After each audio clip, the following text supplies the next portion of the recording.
प्रश्नावली 2.1 पढ़ी थी, जिसमें एकपदी बहुपद, द्विपदी बहुपद, बहुपदों की घात और बहुपदों के गुणांक के बारे में हमने अध्ययन किया था। आज हम देख रहे हैं कि किसी बहुपद में किसी चर का मान रखने पर उस बहुपद का क्या मान आएगा, अर्थात उसकी क्या वैल्यू आएगी, उसके बारे में देख रहे हैं। प्रश्नावली 2.1 हमने कल कर ली थी, आज प्रश्नावली 2.2 है। तो 2.2 में दिए गए बहुपद में मान निकालेंगे। पहला क्वेश्चन है कि अगर हमारे पास एक बहुपद दिया हुआ है 5x minus 4x square plus 3, ठीक है। इसके अंदर यदि x की जगह 0 रखें तो क्या मान मिलेगा। दूसरा क्वेश्चन, x की जगह -1 रखेंगे तो क्या मान मिलेगा। और इसी का तीसरा क्वेश्चन, x की जगह 2 रखने पर क्या मान प्राप्त होगा। तो ये हम प्राप्त करना चाहते हैं। तो पहला क्वेश्चन है कि x की जगह 0 रखने पर, जहाँ जहाँ x नजर आएगा वहाँ हम 0 रखेंगे। तो देखिए 5x की जगह 0 माइनस 4x की जगह 0 प्लस का 3, इसकी वैल्यू अगर हम निकालें तो इसका मान आएगा 5 × 0 0, 4 × 0 की घात 0 ही होगी और 0 को 4 से गुणा करेंगे तो भी 0 प्लस का 3, अर्थात इसकी वैल्यू क्या आई 3। इस बहुपद के अंदर x की जगह 0 रखने पर इसका मान क्या मिल रहा है 3। दूसरा क्वेश्चन, इस बहुपद में यदि x की जगह -1 रखते हैं तो देखते हैं इसकी क्या वैल्यू प्राप्त होती है। x की जगह हम -1 रख रहे हैं तो x की जगह -1 -4, x की जगह -1 घात 2 प्लस का 3 एज इट इज। केवल x की जगह मान रखना है, बाकी हमें कोई परिवर्तन नहीं करना है। और हम जानते हैं कि किसी संख्या को माइनस की संख्या से गुणा करेंगे तो उत्तर माइनस में आएगा। तो 5 × 1 5, फिर -1 का घात तो 2 है तो इसका घात मतलब मान प्लस में आएगा, और वापिस इसको माइनस से गुणा करेंगे तो माइनस ही आएगा प्लस का 3। तो इसकी वैल्यू क्या आ रही है, -4 और -5 हो गए -9 और प्लस के 3, अलग अलग निशान घटाएंगे और निशान बड़ी संख्या का आएगा अर्थात 6। यानी x की जगह, इस बहुपद में x की जगह -1 रखते हैं तो इसकी वैल्यू 6 मिलती है। तीसरा क्वेश्चन, इसमें x की जगह 2 रखने पर इस बहुपद की वैल्यू क्या मिलती है। तो देखते हैं, जहाँ जहाँ हमें x नज़र आएगा वहाँ हम 2 रखेंगे। 2 -4, x की जगह 2 की घात 2 प्लस का 3। तो 5 को 2 से गुणा किया 10 -4 एज इट इज, 2 का स्क्वायर होता है 4 प्लस का 3, तो 10 -4 × 4 16 प्लस का 3। तो प्लस की संख्या 10 और प्लस की संख्या 3 को जोड़ा 13, माइनस का 16। अब अलग अलग निशान, बड़ी संख्या का निशान आएगा तो 16 में से 13 गया, माइनस के 3 बचेंगे। तो ये इस बहुपद के मान आ रहे हैं x की जगह 0 रखने पर, x की जगह -1 रखने पर तथा x की जगह 2 रखने पर इसके मान इस तरह से मिल रहे हैं। तो किसी भी बहुपद में किसी भी चर की वैल्यू कुछ भी रखेंगे तो कुछ न कुछ मान हमें मिलेगा। इसी प्रकार दूसरा जो क्वेश्चन है वो है कि प्रत्येक बहुपदों में से प्रत्येक बहुपद के लिए P0, P1, P2, यानी हमें जो चर है उसकी जगह पहले 0, 1 और 2 मान रख के वैल्यू निकालनी है। इसमें कोई सा भी एक क्वेश्चन ले लेता हूँ मैं, दूसरा क्वेश्चन ले लेता हूँ। दूसरा क्वेश्चन है P चर के रूप में T दे रखा है, 2 + T प्लस 2T की घात 2 माइनस T की घात 3, ठीक है। इसमें सबसे पहले हमें T की जगह क्या रखना है, दिए गए प्रश्न के अकॉर्डिंग T की जगह सबसे पहले हमें 0 रखना है, क्योंकि ये कह रहा है कि P0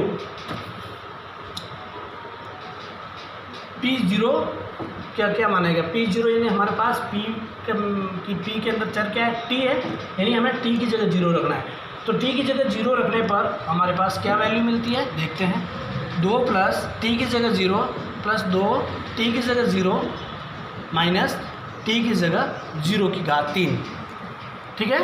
तो 2 + 0 0 0 यानी 2। इस बहुपद में T की जगह 0 रखेंगे तो जो मान है वो 2 मिलेगा। अगला है 1 रखने पर, अतः T की जगह 1 रखने पर क्या वैल्यू मिलेगी, देखते हैं। तो 2 + T की जगह 1 रखना है, T की जगह 1 रखना है और T की जगह 1 रखना, बाकी कोई परिवर्तन नहीं किया मैंने। निशान ऐसे ऐसे आएंगे, घात ऐसी ऐसी आएगी। सरल करते हैं इसको, 2 + A की घात 2 1 ही होगा, इसको 2 से गुणा करेंगे तो 2 ही आएगा और 1 की घात 3 का मतलब 1 ही होगा। 1 से 1 कट गया तो 2 और 2 4, ठीक है। इसी प्रकार फिर 2 पे वैल्यू पूछ रहा है, फिर 2 का मान अर्थात t इक्वल टू 2 रखना पड़ेगा हमें। तो t की जगह 2 रखने पर क्या मान मिलता है देखते हैं। केवल t की जगह में 2 रखना है, बहुपद दिए गए बहुपद में 2, t की जगह 2 रखना है, 2 का 2, t की जगह में 2 रखना है, माइनस का माइनस, t की जगह में 2 रखना है, घात 3 की 3, 2 और 2 ये 4 हो गए, 2 की घात 2 4, 4 को 2 से गुणा करेंगे 8 हो गया, और 2 की घात 3, 2 इंटू 2 इंटू 2 यानी 8 हो जाएगा। तो 8 से 8 कटेगा, इसका उत्तर आएगा 4। तो इस प्रकार हम दिए गए बहुपद के अंदर किसी चर का मान रखेंगे तो उसकी अलग अलग वैल्यू प्राप्त होगी। तो इसके 3 क्वेश्चन और है, वो आपको करने हैं। इसी प्रकार इसका तीसरा क्वेश्चन हम देखें। तीसरा क्वेश्चन के अंदर पूछ रहा है कि सत्यापित कीजिए कि दिखाए गए मान निम्नलिखित स्थितियों में संगत बहुपद के शून्यक है या नहीं। एक शून्यक बताना था मेरे को सबसे पहले, तो सबसे पहले अपन शून्यक की बात करें कि शून्यक होता क्या है, किसी भी बहुपद का शून्यक क्या होता है। तो किसी भी बहुपद का शून्यक का मतलब ये होता है कि सपोज मान लो मेरे पास एक बहुपद है ये, तो इस बहुपद में शून्य क्या होगा, इस बहुपद में शून्य का मतलब होगा चर का ऐसा मान जो इस पूरे बहुपद के मान को क्या कर ले, 0 कर ले। अर्थात मैं सरल ले लेता हूँ इसमें, तो x प्लस 3 लिया, तो मैंने x की ऐसा कौन सा मान होगा कि उसमें 3 जोड़ेंगे कि इस पूरे बहुपद का मान क्या जाए, 0।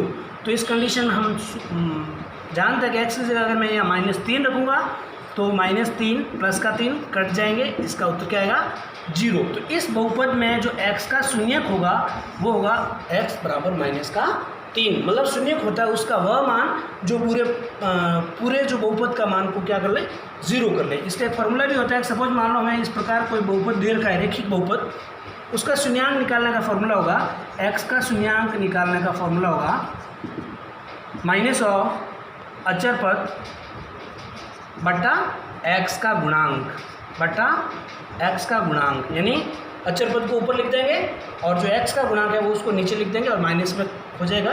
ये किसी भी बहुपद, रेखिक बहुपद का शून्यांक अपन ज्ञात कर सकते हैं। तो अब हमारा जो तीसरा क्वेश्चन वो यही पूछ रहा है कि इसमें शून्यांक ये है कि नहीं, चेक करना है। तो अगर ये शून्यांक होगा, दिया गया जो बहुपद है उसमें जो वैल्यू दे रखी है, अगर वो इसका शून्यांक होगा तो पूरे बहुपद का मान 0 आना चाहिए, ठीक है। तो देखते हैं अपन, सबसे पहला क्वेश्चन ले रहा हूँ मैं तीसरे का, जांच करने की इसका शून्यांक है कि नहीं है। हमारे पास बहुपद दे रखा है px बराबर 3x प्लस 1 और x का जो मान दे रखा है, शून्यांक दे रखा है वो 1/3 माइनस का 1/3। ये चेक करना है कि नहीं है, ये इसका शून्यांक है कि नहीं है। x की जगह अगर -1/3 रखेंगे और इसका पूरा उत्तर बहुपद का मान 0 आ जाएगा तो ये इसका शून्यांक होगा, अन्यथा नहीं। तो चेक कर लेते हैं। x की जगह -3 रखने पर, तो p x की जगह मैं -1/3 रख रहा हूँ, तो 3 इंटू -1/3 प्लस का 1, तो 3 से 3 कट जाएगा, तो यहाँ बचा माइनस का 1 प्लस का 1 और 1 में से 1 गया 0। अर्थात इस बहुपद में x की जगह -1/3 रखने पर बहुपद का मान 0 आ रहा है। अतः इस बहुपद का x बराबर -1/3 क्या है, शून्यांक है। अगर 0 नहीं आता तो हम कहते हैं ये इसका शून्यांक नहीं है। इस प्रकार हम किसी भी बहुपद का शून्यांक पता कर सकते हैं, ठीक है। चौथा क्वेश्चन, लास्ट क्वेश्चन है कि भाई कि शून्यांक प्राप्त करना। अभी तो हमने जांच की थी कि इसका शून्यांक है कि नहीं है। अब चौथे क्वेश्चन के अंदर शून्यांक जांच करना है, तो देखते हैं किस प्रकार शून्यांक निकालना, किस प्रकार निकाला जाता है। दिए गए बहुपद के शून्यांक ज्ञात कीजिए। जैसे मैंने शून्यांक का अभी फॉर्मूला भी बताया था। पहला क्वेश्चन है px बराबर x प्लस 5, ठीक है। इसका शून्यांक पता करना है। तो अभी मैंने एक तो बताया था शून्यांक का फॉर्मूला कि x का शून्यांक बराबर माइनस अचर पद बटा x का गुणांक। तो माइनस अचर पद का मतलब होता है केवल संख्या, तो केवल संख्या यहाँ 5 है। x का गुणांक मतलब x के साथ में क्या है, अभी कुछ नहीं है, 1 है, तो x का गुणांक हो गया 1। अर्थात 1 का भाग देंगे कोई फर्क नहीं पड़ेगा, वही संख्या आएगी। अर्थात इस बहुपद में जो शून्यांक होगा वो -5 होगा, क्योंकि x की जगह अगर -5 रखेंगे तो -5 से +5 कट जाएगा, इस बहुपद का मान क्या आएगा, 0। और जो इस वैल्यू x का वह मान जो इस बहुपद की वैल्यू 0 देता है वही उसका शून्यांक कहलाता है। ठीक है, इसी प्रकार एक क्वेश्चन और है, तीसरा क्वेश्चन है px बराबर 2x प्लस 5, इसका शून्यांक निकालना है। तो मैंने बताया था शून्यांक निकालने का एक ही तरीका है, या तो इसको पहले ही 0 के बराबर कर लो, क्योंकि इसका मान 0 आना चाहिए तभी शून्यांक मिलेगा। तो 2x एक तरफ, संख्या एक तरफ, ठीक है, तो x का मान आ जाएगा -5/2, ये इसका शून्यांक आ जाएगा। और अपन इस तरीके से निकालेंगे तो भी यही मिलेगा, अचर पद है 5 माइनस का और x का गुणांक है 2, वही सेम उत्तर आ रहा है। मतलब अपन फॉर्मूले से करेंगे तो भी वही उत्तर आएगा, और पहले ही बराबर 0 लेके x का मान निकालेंगे तो भी हमें शून्यांक वही प्राप्त होगा। इसका मतलब शून्यांक की जो अवधारणा है वो हमारे दिमाग में फिट होनी चाहिए। शून्यांक किसी भी बहुपद, एक ही बहुपद का शून्यांक होता क्या है? शून्यांक का मतलब ये है कि चर का ऐसा मान कि पूरी समीकरण के मान को क्या कर ले, 0 कर ले। इसी प्रकार एक चौथा क्वेश्चन और बता देता हूँ, लास्ट चौथे का चौथा, px बराबर 3x - 2, इसका शून्यांक हमें पता करना है। तो वही, या तो px को एक बार 0 के बराबर कर लो, यानी 3x - 2 को मैंने 0 के बराबर किया, x एक तरफ, संख्या एक तरफ, तो माइनस का 2 उधर जाएगा, प्लस का 2 हो जाएगा, x का मान आ जाएगा, x के साथ में संख्या गुणे में है, कहाँ आ जाएगी, भाग में है। तो इसका शून्यांक हो जाएगा x बराबर 2/3, यानी x की जगह हम 2/3 रखेंगे, 3 से 3 कट जाएगा और 2 में से 2 गया, क्या आ जाएगा, 0 आ रहा है, इसका मतलब ये इसका शून्यांक है। और अपन सीधा सूत्र से भी x का शून्यांक पता कर सकते हैं। तो ये था आज का अपना टॉपिक कि किस प्रकार हम किसी बहुपद का मान ज्ञात कर सकते हैं, शून्यांक निकाल सकते हैं, शून्यांक की सत्यता की जांच कर सकते हैं। तो इस वीडियो को अच्छी तरह से सुने, 2 बार देखें और इस प्रश्नों को अच्छी तरह से मिलाएं। कोई समस्या हो तो मेरे से पूछें। ओके, थैंक यू बच्चों।